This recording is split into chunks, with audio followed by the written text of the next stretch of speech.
자, 오늘 다룰 주제는 기술과 사회에 관한 시험 문제인데, 전체 제시문은 그나다라 마번은 표가 포함되어져 있는 제시문이네. 그래서 5개의 제시문에 4개의 문제를 답하는가. 그래, 짧은 시간 내에 4개 전체의 문제를 답하기에는 되게 촉박했을 것 같다는 생각이 들어.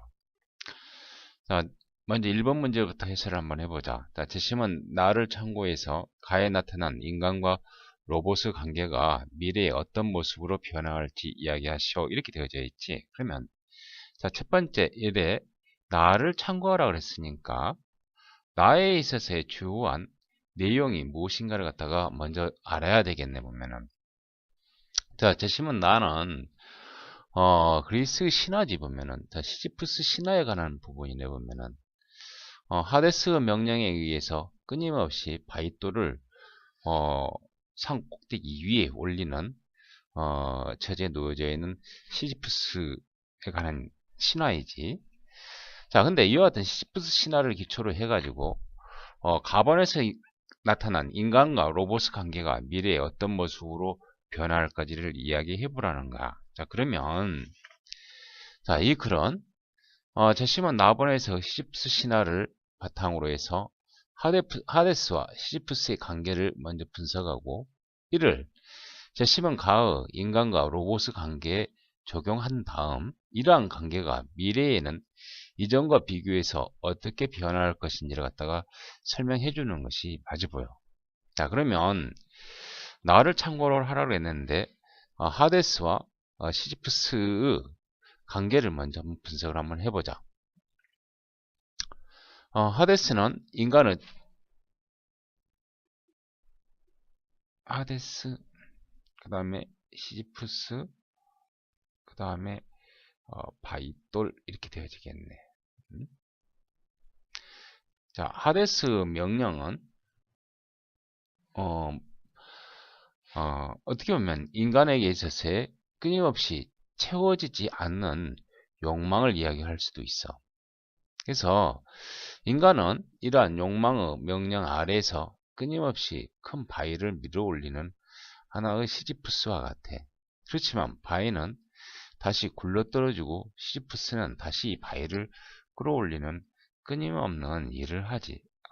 그러면 하데스는 채워지지 않는 욕망을 이야기하고 시지프스는 그렇다면 그 바위돌을 끊임없이 끌어올리는 인간이라 그럴까? 그럼 바위돌은 쉽게 말해서 인간의 욕망이 체현화되어진 구체적인 사물이겠지 보면은. 자, 이러한 관계를 가지고 위에 있는 인간과 로봇 관계를 갖다가 어, 적용해서 그 관계가 어떻게 변화할 것인지를 갖다가 설명을 해준다 그러면은 처음에 로봇이라고 하는 것은 로봇은 음, 우리에게 풍요로운 미래를 약속해주는 하나의 기술로서 출현하겠지 보면은 기술로서. 그렇지만 풍요로운 미래란 채워지지 않는 하나의 욕망과 같고 인간은 이러한 욕망의 명령 아래에서 이전보다 더 나은 끊임없이 새로운 기술 개발에 나서게 되어져. 자, 시지프스가 쉬지 않고 바위를 밀어올리는 것과 다를 바가 없어. 그렇다면 이제 로봇은 미래의 풍요를 약속해주는 기술이 아니라 우리가 끝없이 굴려야 하는 하나의 큰 바위에 불과한 분이야 보면은. 자, 그 기술이 삶을 풍요롭게 해주는 도구가 아니라 끝까지 지고 가야 할 하나의 큰 짐에 불과하다는 것이지. 자, 이런 것을 기술의 자율성이라고도 부르는데 기술이 인간의 영향을 벗어나서 스스로 자체 추진력을 가지고 이제 인간 사회를 지배하는 지배자로 나설 수도 있다는 것이지. 자, 그러면 기술은 그 전에는 우리에게 욕망을 충족시켜주는 하나의 수단이었지만 이제 기술이 우리의 그러한 욕망을 벗어나서 자체 추진력을 가지고 이제 인간 사회를 지배하는 하나의 지배자로도 바뀔 수가 있다라고 하는 것을 갖다 이야기를 하지. 어떻게 보면 기술은 우리의 욕망을 충족시키는 수단이 아니라 기술에 의해서 우리 인간이 끊임없이 소외당하고 꼭 기술에 의해서 지배당할 수 있는 형태로 바뀐다는 것을 이야기해 주는 것이 맞아 보인다는 생각이 들어요.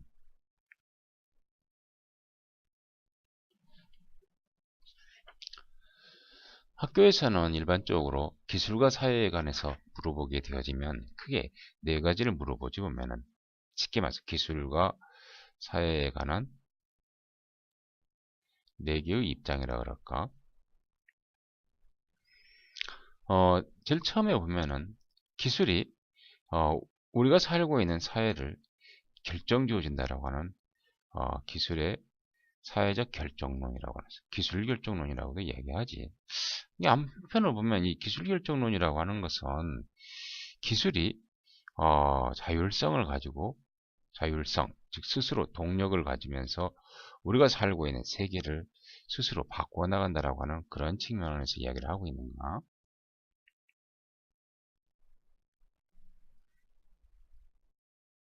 음. 자, 그 다음에 또 한편으로는 기술은 궁극적으로 우리가 살고 있는 세계를 변화시키는 그런 존재가 아니라 기술은 어, 사회적 관계에 의해서 구성되어진다라고 하는 기술의 사회적 구성론이라고 하는 견해도 있어.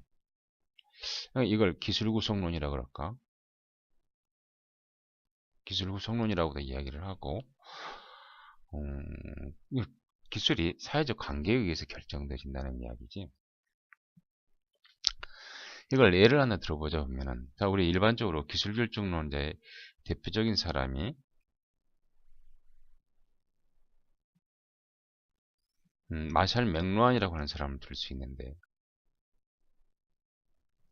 기술 결정론의 대표적인 사람은 마샬 맥루한도 있고, 엘빈 터플러라고 하는 사람도 해당되어지지 보면은.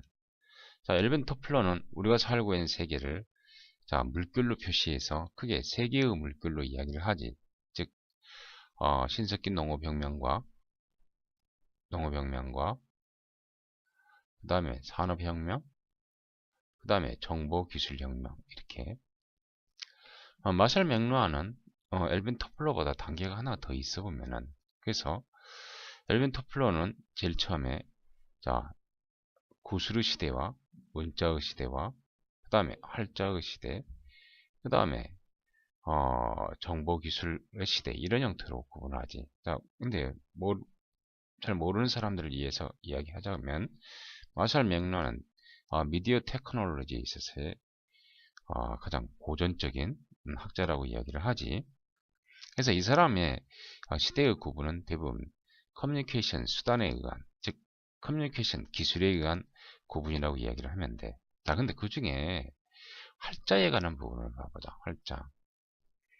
마샬 맥루한은 이걸 구텐베르크 혁명이라고 이야기를 하는데, 자, 금속활자를 만든 구텐베르크 이름을 따서